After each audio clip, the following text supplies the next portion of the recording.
Welcome to HDTV. You're now rocking with your boy.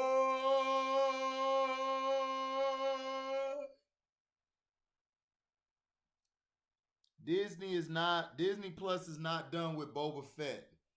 To celebrate Star Wars Day, May the 4th, the streaming service is releasing a new special about the franchise best bounty hunter. Disney Gallery, the Book of Boba Fett, will give fans a behind the scenes look at the record making series. As reported by CBR, Disney Gallery, the Book of Boba Fett, is promising to deliver never before seen footage, including a look behind the cameras at how the Book of Boba Fett was brought to life. Judging by its Rotten Tomatoes critic score of 68% as opposed to The Mandalorian's 93%, the miniseries didn't do nearly as well with reviewers, and it proved controversial with fans as well. Regardless, none of that stopped people from tuning in to watch. The viewership for the miniseries finale blew past the numbers for The Mandalorian second season.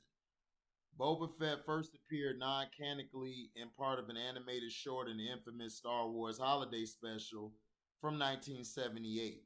He made the jump to live action with The Empire Strikes Back and was an instant hit with fans. He was so much of a hit that ever since his anticlimactic death in 1983's Return of the Jedi, fans were clamoring for his return. That return finally came to fruition when Tamora Morrison appeared in season 2 of The Mandalorian, teamed up with Din Djarin's old adversary Fennec Shan. Fett successfully convinces Djarin, to return his armor to him. In gratitude, the pair help Din Djarin recover the infant Grogu after he's captured by the forces of Moff Gideon. But as far as the explanation of how he escaped death and returned to Jedi, or what he'd been up to since, that had to wait for the Book of Boba Fett. Early in the miniseries, we learned Fett's armor helped him survive the Sarlacc pit. He escaped the beast's inner shortly after waking up and collapsing the sands of Tatooine.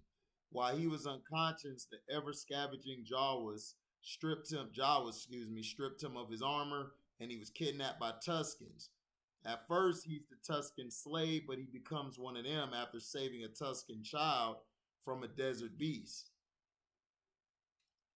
Shortly after his tribe is slaughtered, Boba Fett goes on the hunt for his armor. The Book of Boba Fett was seen as a mixed, disappointing bag by many fans and was aptly labeled by many The Mandalorian Season 2.5. On one hand, the series includes a lot of moments that likely made fans shriek with joy. For one, it saw the live-action premiere of two favorite characters from outside Star Wars media. The brutal Wookiee bounty hunter Black Krrsantan, and the murderous Cad Bane. Din Djarin reunites with Grogu, Luke Skywalker, Ahsoka, Cobb Vanth, and Peli Motto all make reappearances, not to mention that Danny Trejo makes his Star Wars premiere as a Rancor trainer. But as far as delivering a single cohesive story, the Book of Boba Fett pretty soundly fails. Any action scenes with the titular lead are few and far between, and the crime story promise doesn't have that much meat on the bones. In spite of being the lead of the series, Boba Fett doesn't appear at all in the 5th episode and hardly appears in episode 6. As cool as the fan servicing high notes are, it would have been cooler if they'd taken place in a better story.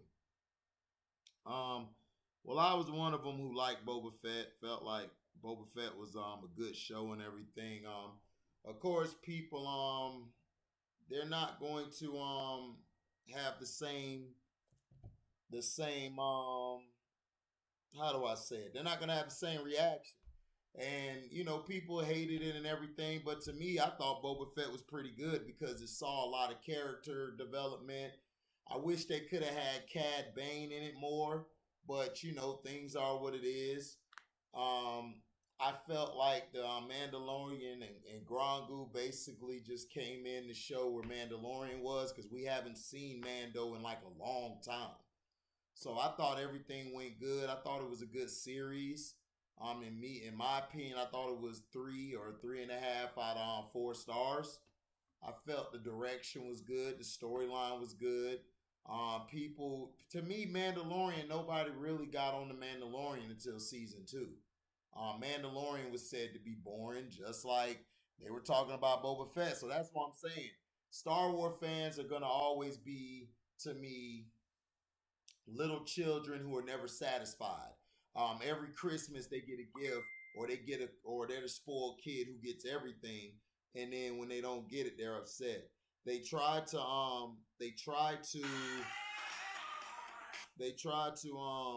make every scene or everything the same, or compare it to the old Star Wars, and you can't do that. The old Star Wars, you can't compare them to that. That's what I'm saying. When I go into watching something, I take my bias out. Those prequels, I mean those not prequels, but those post stories to the Darth Vader saga and stuff, as I call it, they're always going to be a classic. And then the prequels, they were okay. I felt like part 2 was too long, and and the story of Padme and Anakin was rushed. And then you had the third one. The third one went off. I like the third one. I just wish they would have showed more, you know, destruction in it, but they didn't do it because they had to keep their PG or PG-13. They had to let kids come watch it. So, but I thought this series was very good. I just think people got to give it a chance, and that's cool that they're opening this gallery up, because it'll be cool to see how they made it behind the scenes, or how they came up with the story. All that stuff is very intricate to what we have in the future. I'm waiting for the Kenobi to come out. When the Kenobi come out, we're gonna know what actually happened between Return of the Sith. I mean, the Revenge of the Sith and New Hope. We're gonna know what happened in between there, and how Obi was able to watch over Luke, and how he put Leia over here. We're gonna see a lot of stuff. I think they're finally getting Star Wars right. They're talking more about the story as opposed to trying to sell a character. So I'm very proud of it. I can't wait to see the behind the scenes. Boba Fett to me was a success. Mandalorian went hard too. Mandalorian I think is my favorite still. Then I got on Boba Fett. Kenobi, we're gonna see where Kenobi sits. And then we got the Acolyte coming later on. And then I think we got I forgot, we got the one guy story coming. I keep forgetting. If T was here, he could tell me, yo, it's this, but hey. Well, let me know in the comment section what you guys think about it. You think it's gonna be good? You think it's gonna be fun to see that? I think it is, because we ain't gonna see Boba Fett for a long time. We don't know. He might make an appearance in Kenobi or other stories in between that time. So thank you for listening. Like, comment, subscribe, share this. Hit that notification bell to select all to receive upcoming notifications. And if y'all love what y'all hear, y'all can donate to the page by going to my description box, hitting that link to my Cash App. You can donate whatever your heart desire. And if we have a live or a premiere video, you guys can super chat. So thank you guys for listening. We out. Deezy.